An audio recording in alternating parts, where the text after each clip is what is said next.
इकडे अजितदादांचा मुलगा महार हाडोळ्याची जमीन घेण्याचा प्रयत्न करतायत। एकीकडं अशा पद्धतीनं हा महाराष्ट्राचा एक लूटमार करण्याचा एक प्रकार या महाराष्ट्रात चालू आहे। पुण्यात तर तो सगळ्यात मोठ्या प्रमाणावर चालू आहे आणि म्हणून जी पुण्याची कोरेगावसारख्या भागात असलेली शहरातली मुख्य एरियातली जमीन 40 एकर जमीन महार हाडोळ्याची जमीन, तर त्याचं व्हॅल्युएशन काय? व्हॅल्युएशन पुण्यातलं जर 40 एकर जमीन कोरेगाव पार्कसारख्या भागातली असेल तर त्याचं व्हॅल्युएशन मिनिमम 1800 कोटी येतं। मिनिमम, मॅक्झिमम ते 2500 3000 कोटी पण जाऊ, पण 1800 कोटी आहे। मग यांनी किती व्हॅल्युएशन दाखवलं? 300 कोटी।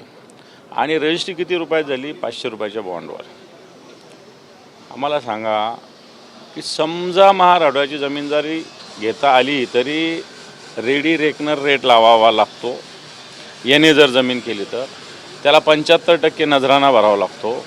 परंतु हे सगळं प्रकरण गोंधळाचं आहे, भ्रष्टाचाराचं आहे, गैरव्यवहाराचं आहे। आणि सत्ताधारी परवाच्या दिवशी अजितदादा बोलले